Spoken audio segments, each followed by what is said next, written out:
Hi guys, thank you for coming back. I got a new video for you today. We're going to talk about propagating a Monstera. I propagated my Monstera back early February, and I did that to give two away as gifts for Valentine's Day. Unfortunately, they hadn't grown any roots or significant roots by Valentine's Day, but now we're at the end of the March. I can't talk. We're at the end of March and they have roots. So I'm going to show you guys what I did, and we'll talk a little bit about Monstera, and then we'll talk a little bit about the plants that I have in the kitchen. So I'm going to give you guys a little kitchen tour of my kitchen plants. So come along, let's go.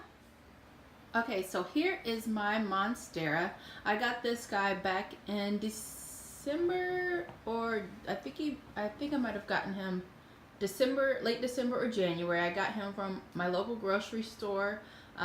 He was a little bit smaller than he is now, but he has grown a lot. He's grown quite a few new leaves, but I had to cut them off because they were coming in like the leaves were unraveling and part of the leaf would be dead. So I just went ahead and cut back all the new leaves that he was growing, let him focus on the leaves he does have, and hopefully we'll start seeing some new leaves reemerge back here in spring. But this guy likes to be watered thoroughly. As you can see, he's in a big terracotta pot, so once he starts drying out the first 2 inches, I go ahead and I just give him a deep water. He's a big plant, so he does, require a lot of water, and I water him until water comes out the bottom of the pot. I have him sitting on the kitchen table so you can kind of get like a big view of him. Usually he sits on the floor. He has a catch tray underneath him to catch the water that drips out of there. But I really love terracotta because your plant won't sit in water. So if you're watering thoroughly, the terracotta will pull moisture out of the soil, which helps your plant not stay moist for too long. So this guy gets watered weekly, and like I said, he gets that big watering, and he's been doing okay. I haven't noticed any further damage to his leaves, so I'm pretty happy with that. But as far as propagating goes, with these guys, you can't just, well, I haven't tried it, of just taking a leaf and trying to propagate it. You actually have to find and cut off an area where you have an aerial root. That's the method that I've done. I haven't done it any other way, but if you have, just let me know. So right here, you see this section. I'm gonna just show you right over here. So this section right here, this is where I would cut. See this aerial root going down into the ground, and then you see this big piece here. Now there's probably more aerial roots going down, because this is one big section right here. I don't know if you can see it clearly, but I've got my hands right here. So this is one big section. If I was going to propagate again, which I'm not going to do today because I already have some propagation that I'm going to show you, but I would just cut right here underneath this root and then stick this whole thing in water. And that's how I propagated mine a few weeks ago. I just stuck him with this aerial root in water, and roots grow out of the aerial root, and I'm going to show you that right now.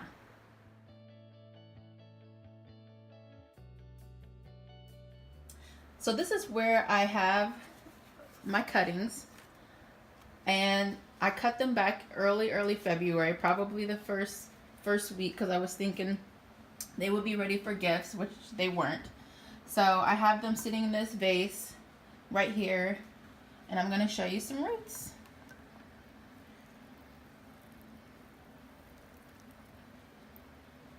So here goes the roots.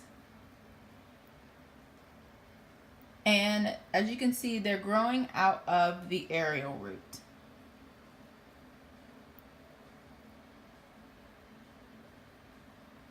Some nice healthy looking roots here. Even roots growing out of the roots, if you can see that. You can see a little bit of roots growing out of the node right there. At least I think those are little areas of roots. I'm not sure, but I change the water on this guy every couple days because it doesn't stay clean. It gets kind of gunky.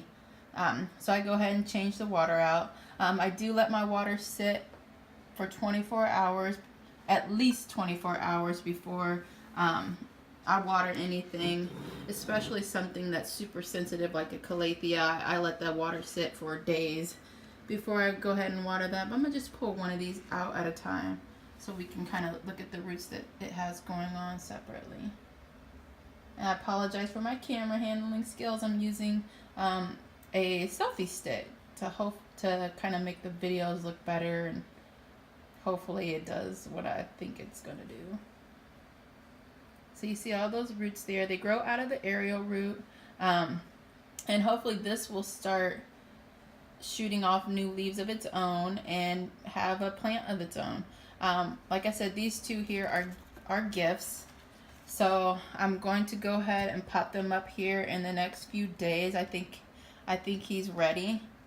Come on, this guy's stuck. Oh no. So I'm just making a big mess right there, but you get it. It's got the roots there. It takes a couple weeks. It could be sooner for you, but it took mine about 3 weeks to start showing roots, which isn't super long at all, especially because the Monstera leaf is very, very decorative. So it just looked good here. It wasn't a huge deal to just have it and waiting for roots because the leaves are so pretty. Alright guys, so if you have questions about propagation, go ahead and leave it in the box below and we can chat. If you've propagated a Monstera some other way, let me know, because I want to know. I don't mind trying new things or learning new things. Alright, so that's the end of the Monstera, and then we're going to go ahead into the tour.